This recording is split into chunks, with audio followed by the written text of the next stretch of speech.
Welcome back to Direct Edition. I'm your host, Dave, this fucking guy. I already recorded a podcast today. It's October 27th. I also just recorded an add-on to that podcast. I think I'm just feeling a little lonely, and I don't think it's even in the physical sense. So I'm recording this podcast because that's just how I'm feeling. I'm kind of feeling lonely in the mental sense, like just inside my own head. I've been stuck here for the last couple of days, thinking about how how these 5 videos. So I posted 5 videos, or I will be posting a total of 5 videos for Horror Week. Something that I wanted to do as an idea kind of came together. I was doing the interview with Kelly Jones and Matt Wagner for their Kickstarter, and Becky Cloonan for her horror anthology, and everything was kind of coming out around Halloween. So I was like, let me just do 5 videos, horror based, five days in a row. And I get really in my head about this stuff, about how it performs, about like comments and sharing and like people interacting with it and watching it. And it's not healthy. It's not healthy. And I wish that, I could say it was a hobby, the podcasting and the YouTube, but it's my business, right? And how well these videos do does not really coincide with how much money I'm going to make during a week for a sale, or, just selling books, or, all that stuff. But in so far as to talk about the growth of the podcast, it does have to do well, or the growth of the channel, it does have to do well, because I need to keep getting new people in. And let's say for every new 10 subscribers or 25 subscribers, one of those people will attend one of my sales and they'll buy a book or 2, or maybe none. But it's just a ratio game that you have to play when you're growing. Now, I don't monetize anything, so the sales make up for my income. I'm really good at it. I know that. It sometimes leaves me feeling a little crazy, and I know it's unhealthy, and I don't let it get too far. I'm trying to be more mindful about taking breaks and doing fun things, so much so that I booked a nearly 3-week trip to Japan.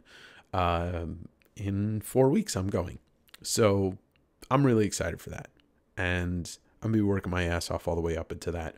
And I have been working my ass off in the last week, getting new videos ready to go, so that I have enough stuff to post up until probably through my trip. Because stuff always pops up, like in 2 weeks I can find a collection, and that's going to be another episode, 2 weeks after that. So I'm thinking ahead, trying to make sure.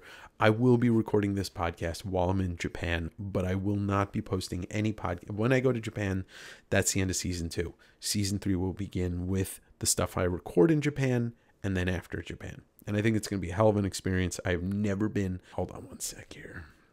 Is it a fucking deer in my front yard? Yep.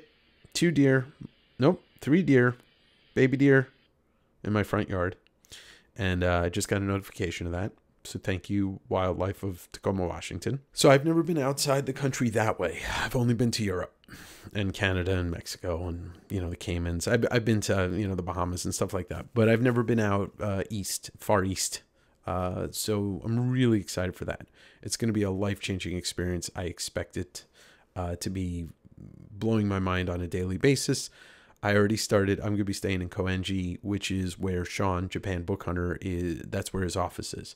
So it was either that or Shinjuku, and I decided to opt for the quieter of the 2 areas, even though, Koenji is still not that quiet. But I just didn't feel like staying in Times Square, which is what Shinjuku is.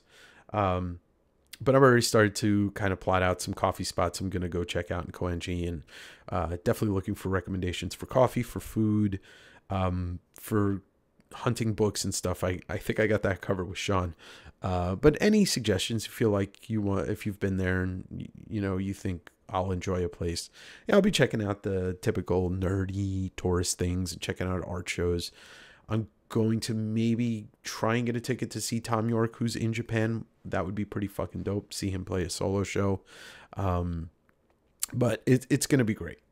But getting back to what I was saying about kind of getting lonely in my head when it comes to just this, it's a very solitary job. You know, I live a solitary life, and that's mostly by choice. But even when I'm doing interviews, you know, it's just it's like an hour of talking to somebody, you know, it's, and then you're kind of left with, okay, I'm posting this, and maybe it was like a week and a half after, and then you watch the interview again, and you're like, oh yeah, that was just a moment. But the reason why I kind of decided to get face first into YouTube in the first place was because I'm like most of us, I never really had a strong nerd community. You have your friends, and you hope that some of them are into the same nerdy shit you're into. And, you know, luckily I have a lifelong friend, Scott, who is the music nerd with me, and my childhood friend Seth, music and movies and comics, and Larry, comics as well. And all of my, you know, I do have a decent batch of nerdy friends, but in the greater comic collectibles space, you want to be able to share stuff with people. You want to be able to have conversations. And that's why I jumped into this. I was like, oh, you should be able to think about the qualities that lie inside yourself that are the outstanding qualities. And I know that I've always been kind of in that leadership role in a community sense, bringing people together, giving people a place to talk, a platform, whatever it is. But I also, at that same time, like, I wanted to be in a community where I didn't have to lead, and I could listen and learn. And that kind of is what kayfabe became for me. The Marvel card community was never really like that. I met some cool people through it, but for the most part, it seems, and it is very surface level. There's not a lot of depth to it. And when I shouted out NSDC podcast, it's because, like, they might actually be the ones that do have the depth in the card community that I kind of wish was there. And I'm not super into Marvel cards, but having collected them from the ages of like 8 to 14, I've got some heavy experience with them. But I think it's also just because cards are cards. It's nothing to them. You open a pack, you get them. You look at the back, you look at the front, and it's over. With comics, magazines, graphic novels, treasuries, fanzines, there's a lot of depth in there. There's a lot of history in there. There's a lot to learn. There's a lot to continue to search and learn. I think every fan community kind of needs something like that. Music's got it. Music has it with zines, and obviously, just like I remember, even before Napster came about, going to New York City, and whether it was with my parents or afterwards, and going to Greenwich Village and going to some of the music stores and like buying bootlegs, and then from there, you hear songs that maybe were B-sides that made it onto these bootlegs, covers they played live. And I think most of you know the band that kind of opens the door for me and kicks the door down for me with that is Pearl Jam. But there's so many other bands that I was listening to, or I was buying bootlegs of, like Green Day, 9 Inch Nails, Metallica. I remember I heard their cover of So What for the first time, and I was like, wait, what is this? Like, they are saying there's some really fucking fucked up lyrics in that song, and I thought it was a Metallica song, but it's not. But anyway, that's just diving in deep to the collectibles and space that that you're into. But I think that the idea of a community in this space, and you can go back to early internet forums, you can go back, like I said, to fanzines, but I think this is like the one thing where you feel even less alone, because if you're on YouTube, you're streaming and you have a couple of people there with you, you're looking at them. If you're recording a podcast, like you're talking to them directly. And I think sometimes we forget that this space can fill that void. You're not gonna be able to hang out with every single person that you meet in this community, because there's people I know that live across the ocean. There's people I know that live, on the East Coast. There are people I know, though, that live in my same state. So sometimes you can hang out with some of those people. But I don't know. I don't know where, I don't know, like, what the evolution of this becomes for me. And without trying to carve a path towards the future completely, I still have to have like some balance of where do I want to be in 6 months? Where do I want to be in a year? And where can I hope to be in 2 to 5 years with my life, physically or in this space?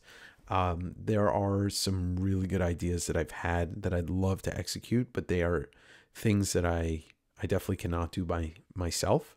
Hoping that my buddy Joe, who does all of the kind of design for pretty much everything, and has been for years now, he's on a trip in Spain, and when he comes back, I'll still be in Japan for another 10 days. But when we reconvene, probably towards the holidays, we have a big discussion about partnership, about how this is how we're going to see this through in the future. And that includes maybe doing a road trip next year for a month, maybe a little bit more, going through the country from New York to Washington via comic book stores and doing interviews and documenting the digs, the finds, posting meetups and stuff like that, all for kind of telling this story about America through the eyes of the comic store. And it's a lot more nuanced than that. There's some ideas that I'm not going to even say until they've come to fruition at some point or some level. But I think that's kind of the natural progression of this. I mean, I don't get too high on myself. Like I do for jokes, like when I put in a claim sale title, like America's top rated claim sale or Nobel Prize winning claim sale, that's just all jest. That's humor. When I talk about Comic Tim or Comic Tim Appears, that's just humor. That's my humor, which, humor is just to balance the insecurities. That's all it is. I'm not going after anybody. But I do think that in this space, this YouTube comic space specifically, nothing else, not in the timeline of human existence or in any level of a celebrity, whatever. But in this space, and I have watched and I have laid in the grass like a lion, just watching what everybody else is doing while doing my own thing. But most of the people in this space don't really have much to say, or they don't have much originality. I mean, there are some people that are really successful because they got there and then they stopped trying. And, a lot of the people in this space with 30 to 40,000 subscribers, like they're talking heads, they're doing talking head videos, which is what the Gen Pop really, really wants to digest. They don't want to be challenged. And I don't, unless I'm wrong, but they don't really want to be challenged. They want to be told what to buy. They want to be told what's hot. They want to see some drama. And that's really it. I will talk about it at length all the time about cartoonist kayfabe, and those two guys, Ed and Jim. Now, they are working cartoonists, or, they were when they were making the show. And that gives a different level of kind of like, there are different people watching that show because they're more interested in that. But there are a lot of people like me that watch that because they were comic fans and they enjoyed listening to what they had to say, whether it was criticism, whether it was, praise, or some of both. And I think it inspired a lot of people because it was a crossroads. It was a crossroads of nostalgia, comic heads, comic creators, and people that just love, even if they're not going to ever make a comic that you'll see, but that's their hobby, is to make comics, to draw.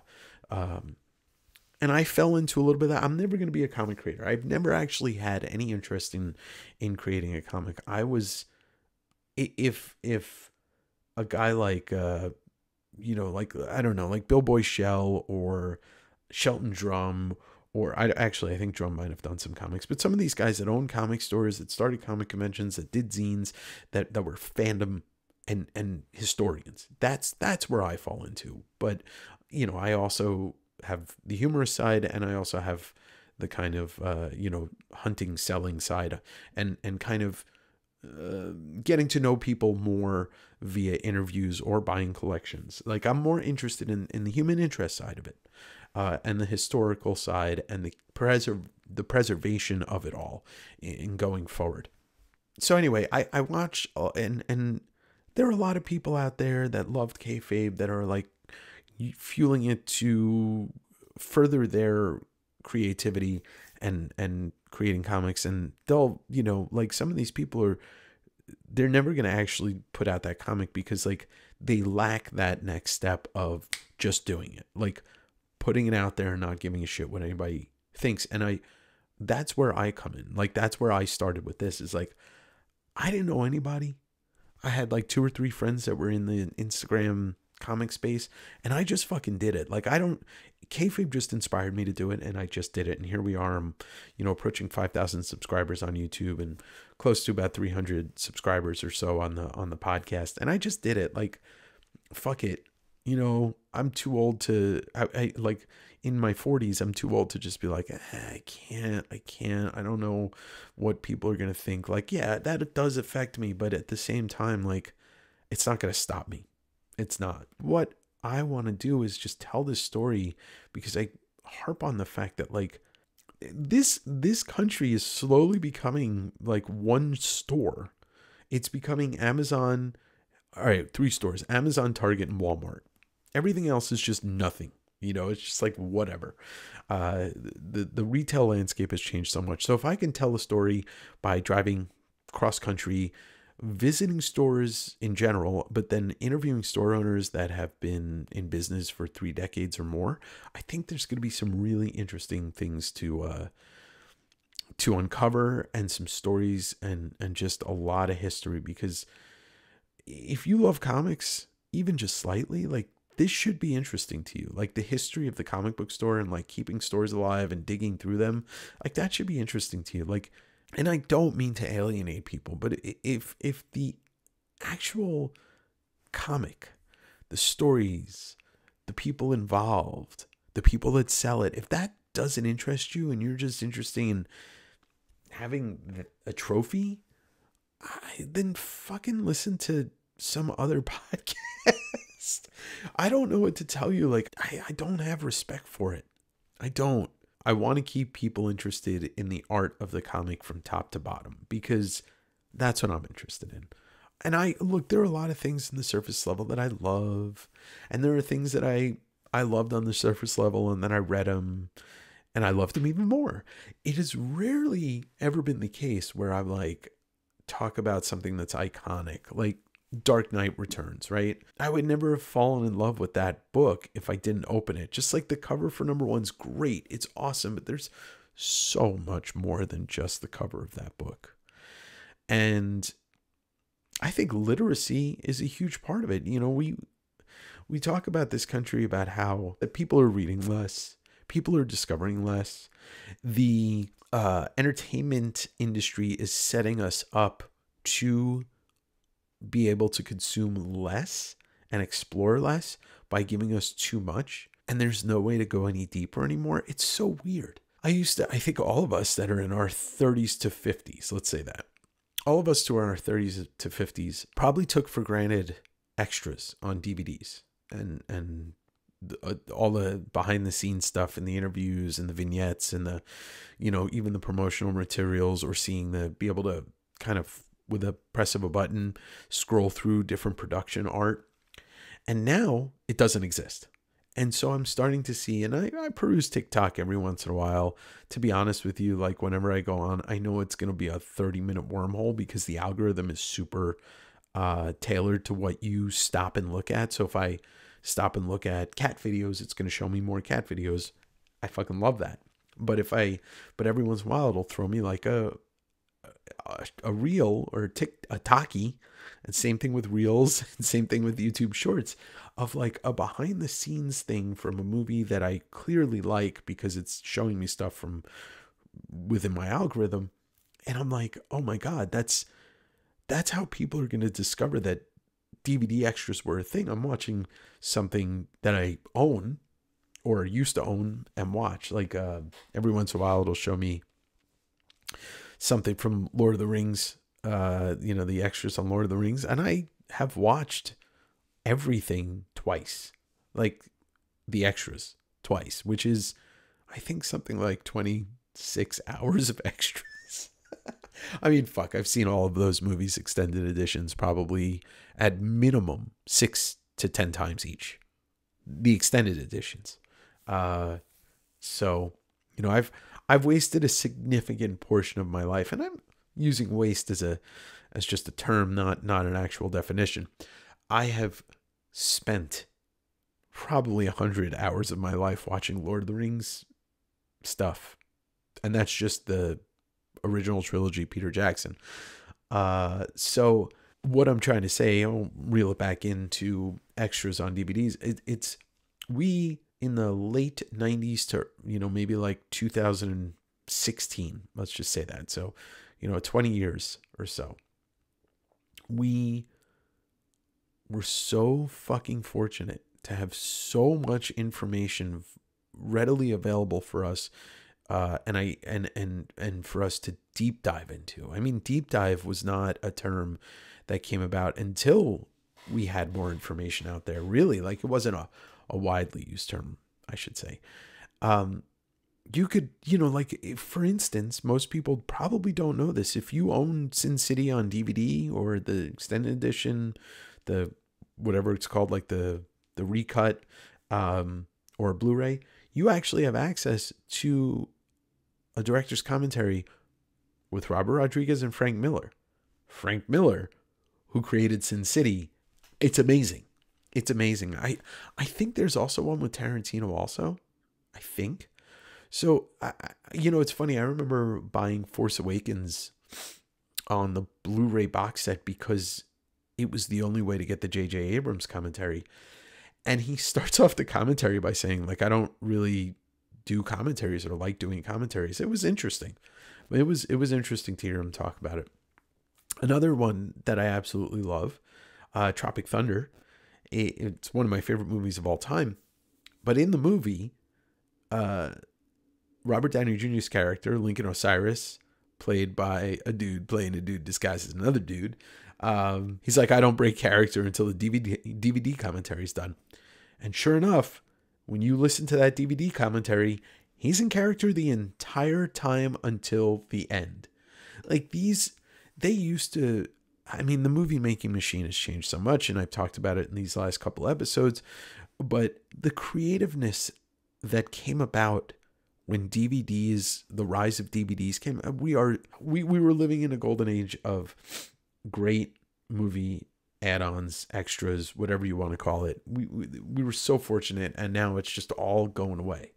And so with comics, we're already past that. We no longer have many fanzines, if any. We do still have a really strong indie comic scene, and I think it gets stronger in different ways. Like it changes form, and it just keeps staying strong. I think indie comics are going to be around a lot longer than anything else. But the problem is a lot of these people that are on YouTube or podcasts, they consider themselves to be an extension of fandom, and I don't fucking see it. I don't see it at all. Like, there are a lot, there's some great, like Chris Comic Tropes is definitely the shining example of somebody that is trying to keep the knowledge of all of the things involved in comics alive. I think there are people in the collectible space that do a good job, like the NSDC guys. But I think a lot of these people that sit there and they're talking heads, like, I mean, look, I had Swaggle House, I had Mickey on the podcast, and I've said it to Mickey before, like, some of the stuff he puts out, I don't like it. I don't like it. I don't think it's objectively bad. And I don't think anything that he does is objectively bad. But I can't say that I like it all. There are some things that I really enjoy when he talks about. Like, he goes to Comic-Con, some of the major ones, most of the major ones, and he will interview dealers on the floor. He'll put that portion of comics history down on permanent record. And I think that's important because fandom and cons went hand in hand, and he is a comics person. So for that, what he does there, I think it's great. And I like his delivery. I think he's just a talented person. That's why I had him on the program. I wouldn't have had him on if I didn't like what he does. And I consider him to be at least somebody I could say friendly with him or friends with him. That doesn't also mean that I have to like everything he does. I'm sure even if he watches half of what I do, he probably doesn't like half of that. And I don't give a shit. You know, like if you're friends with me or I'm friendly with you, vice versa, as long as you're not hurting anybody, I don't really care.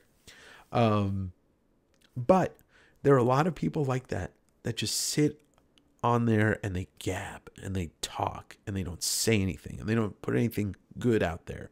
And I don't mean objectively. I mean, like, they are actively, like, kind of, look, I've said it before and I'll say it again. Somebody like Comic Tom and the like, they are Wizard Magazine for the new generation. And I don't mean that as a compliment.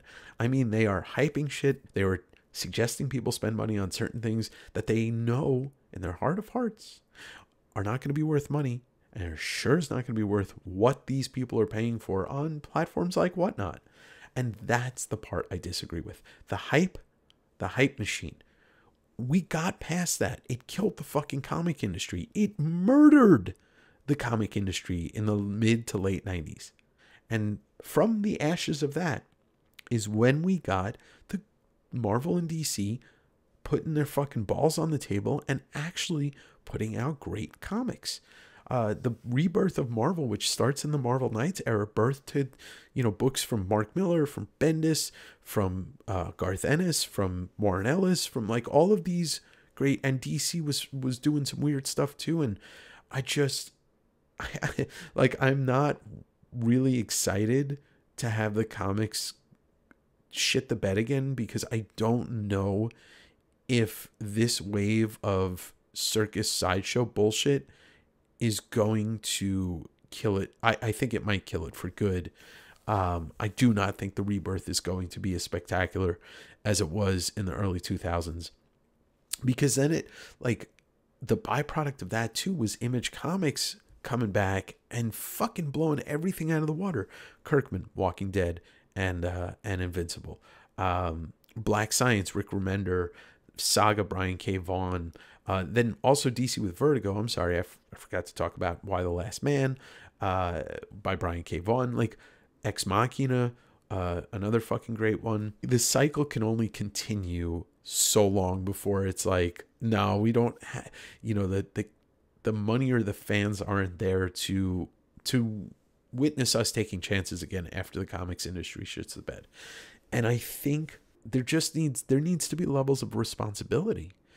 And in that NSDC podcast, we're talking about influencers like doing good. Like, it's not that hard. It's not that hard. Like, I don't support a family, but I do pay pretty high rent because I got a bigger space so that I can grow my business and do more. I don't need to hype stuff up or take people's money just so that I can live a little bit larger, because I sure as hell don't live large. I mean, going to Japan, first of all, we should all be able to take vacations. I don't give a fuck, whatever, it's mandatory to take breaks. And I'm going somewhere and I'm like going to experience a whole different thing. I have been working my ass off to put money into this vacation, and then put money away so that when I'm gone and I have to pay rent, I'm not going to be like, oh my God, I have to pay rent.